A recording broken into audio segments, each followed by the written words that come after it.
दोस्तों, देश की आवाज़ में आपका स्वागत है। मैं आपका दोस्त इंदुभूषण।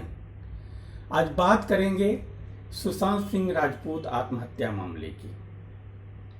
14 जून 2020 को ये मनहूस खबर पूरे देश में फैला कि सुशांत सिंह राजपूत नहीं रहे।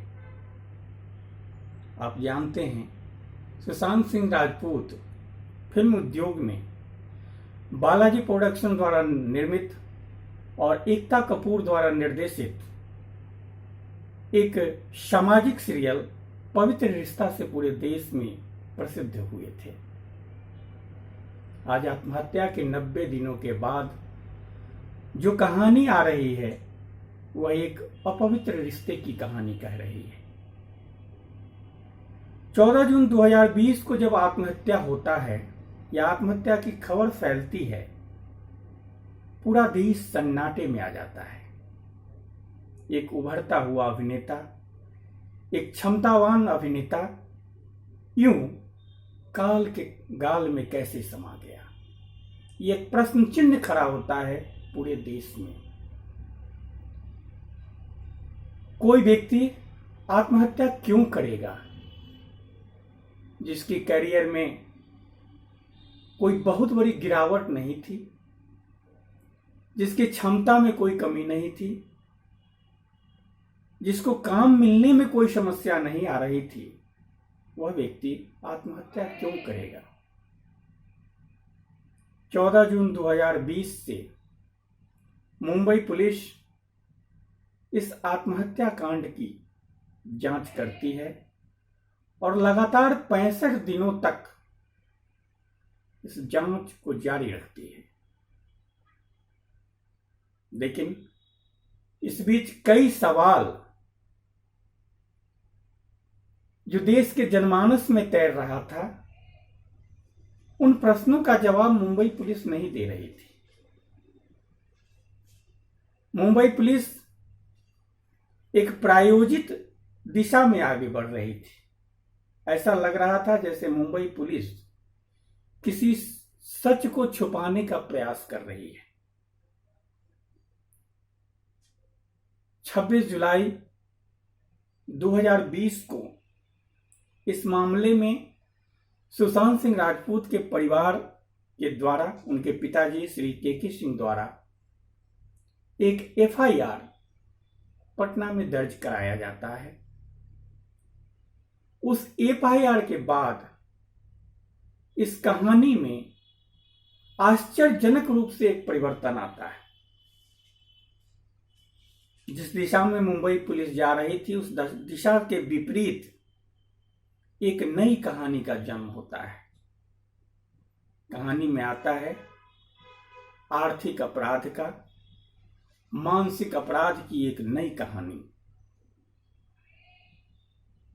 पूरा देश सन्न रह जाता है। 14 जून 2020 को जब ये आत्महत्या मामला देश के सामने आता है और उनका आत्महत्या के बाद जो उनके मृत शरीर का एक चित्र पूरे देश में फैलता है, वायरल होता है, उस चित्र को देखने के बाद कोई भी व्यक्ति सहज रूप से ये विश्वास नहीं कर पाता है जो यह आत्महत्या है। क्योंकि गले पर पाए जाने वाला निशान, आंखों पर एक चिन्ह, गले पर लाल घेरे का एक निशान कहीं न कहीं इस आत्महत्या मामले को हत्या की ओर इंगित कर रहा है। सीबीआई इस मामले का जांच कर रही है। यह देश का पहला मामला है, पहला आत्महत्या का मामला है जिसमें देश की टॉप 3 एजेंसियां, आर्थिक अपराध के लिए इन्फोर्समेंट डिपार्टमेंट, ड्रग एंगल के जांच के लिए नारकोटिक्स डिपार्टमेंट और आत्महत्या मामले के जांच के लिए सीबीआई गहन जांच पड़ताल कर रही है। लेकिन ऐसे कुछ प्रश्न हैं जिन प्रश्नों का जवाब देश को भी चाहिए, उस जांच एजेंसी को भी चाहिए। पहला चाबी का गायब हो जाना, एक सेलिब्रिटी जिस मकान में रह रहा हो, जिसका अच्छा खासा नाम हो, जो अच्छे सोसाइटी में रह रहा हो, उसके घर का चाबी गुम होना एक संदेह प्रकट करता है। जैसे कि कहानी में आ रही है कि कई इलेक्ट्रॉनिक्स डिवाइस भी गायब हुए हैं। रिया का सुशांत सिंह राजपूत के साथ झगड़ा होना, बहन का आना, फिर सामान्य स्थिति को देखकर चले जाना, और खासकर आत्महत्या के दिन जो वहां रहने वाले 4 व्यक्ति हैं, Siddharth Pitani, cook Neeraj, Deepesh Sawant, Samuel Miranda, इन चारों के द्वारा जो बयान दिया गया है वह कहीं न कहीं असामान्य बयान है। कोई व्यक्ति जब आत्महत्या करेगा तो क्या वो आत्महत्या से पहले आराम से जूस पिएगा, फिर कमरे में जाके लटक जाएगा? इस प्रश्न का जवाब अभी तक नहीं मिला है। सुशांत सिंह मानसिक तौर पर परेशान थे, ड्रग की उनको आदत लग गई थी, वो डिप्रेशन में आ गए थे। ये सब बातें आ रही हैं, लेकिन सुशांत सिंह के जीवन की 2 बातें, 2 पहलू हैं। एक, रिया चक्रवर्ती के जीवन में आने से पहले का उनका लाइफ स्टाइल, फिर दूसरा रिया चक्रवर्ती का जीवन में आने के बाद का लाइफ स्टाइल। जब रिया चक्रवर्ती उनके जीवन में नहीं थी, उससे पहले जो लोग उनके जीवन में थे, जो उनके साथ रहे थे, चाहे उनके दोस्त हों, सहकर्मी हों या परिवार वाले हों, उनका साफ साफ कहना है कि सुशांत सिंह न कभी डिप्रेशन में थे। एक हंसमुख मिलनसार युवक के रूप में उनकी एक छवि थी, न वो ड्रग्स लेते थे।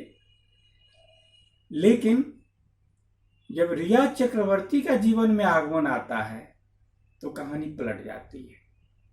वो डिप्रेशन के भी शिकार हो जाते हैं, ड्रग का भी सेवन करने लगते हैं,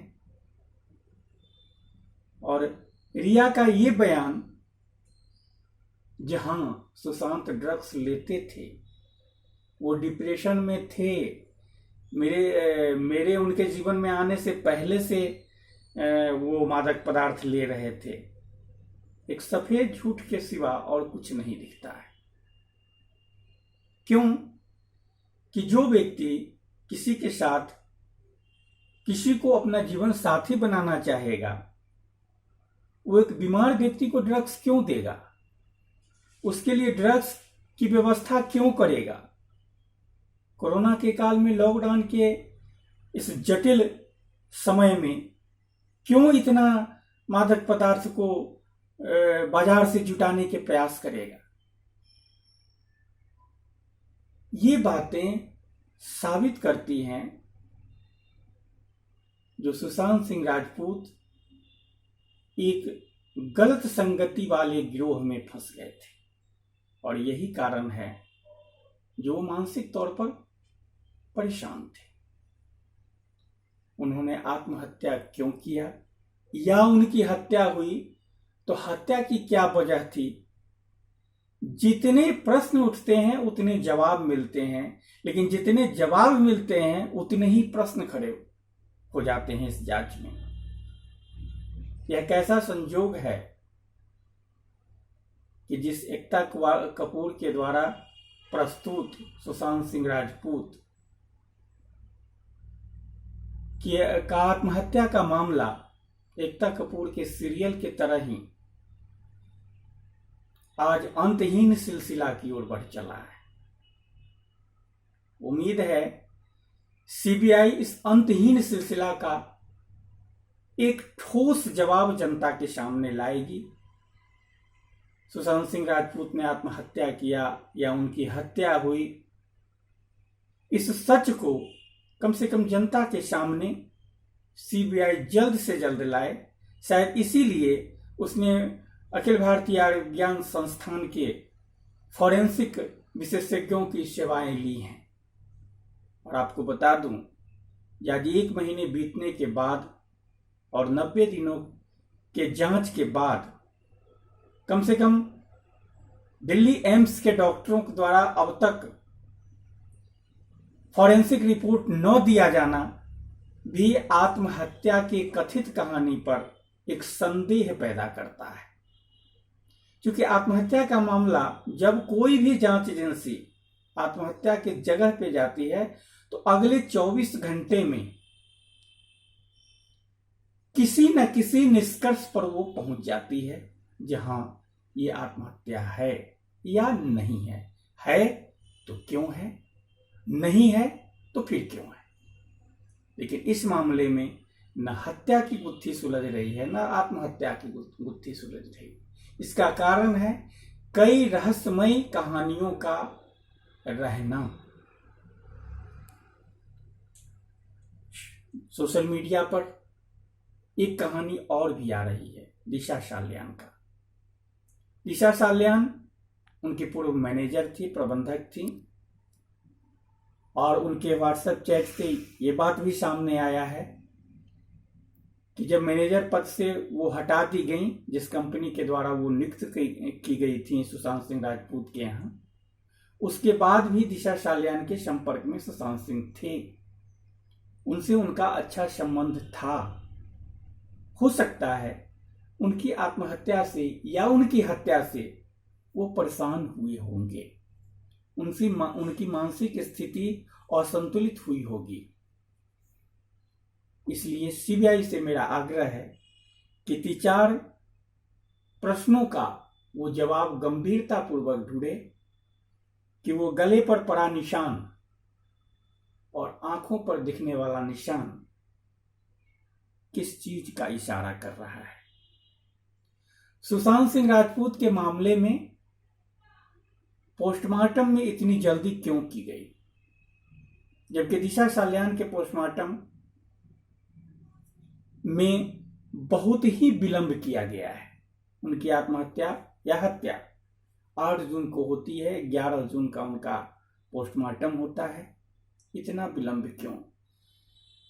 क्योंकि पोस्टमार्टम कराने में यदि विलंब होता है तो प्रायः जिस शव का अज्ञात शव यदि कहीं कोई बरामद होता है, लावारिस शव, तो उस मामले में पुलिस पहचान के लिए मोर्चरी में उस शव को सुरक्षित रखती है, फिर पहचान कराती है, फिर उसका पोस्टमार्टम होता है।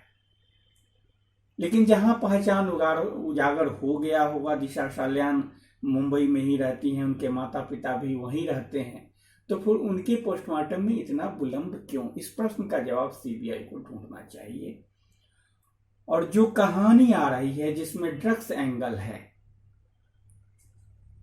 ड्रग्स एंगल से कम एक बात तो साबित हो गया है, जो इलाज और किसी को मारने की दवा, यानी जान बचाने की दवा और जान लेने की दवा, दोनों एक साथ चलाई जा रही थी। कहीं न कहीं यह गंभीर अपराध प्रमाणित हो गया है। कहीं इसी बात से तो नहीं सुशांत सिंह विचलित थे? क्या सुशांत सिंह कहीं इन्हीं कारणों से तो परेशान नहीं थे जो हमें गलत दवा दी जा रही है, हम गलत लोगों के साथ रह रहे हैं? शायद यह बात वो किसी को बताना चाह रहे हों। इसलिए सीबीआई से मेरा अनुरोध है कि इन तमाम पहलुओं पर विचार करते हुए एक ठोस दिशा में बढ़ें। मेरा अपना विश्वास है, मेरा अपना निष्कर्ष है, यह आत्महत्या कहीं न कहीं संदेहास्पद है और इस संदेह का जवाब मिलना चाहिए। जय हिंद, जय भारत, वंदे मातरम।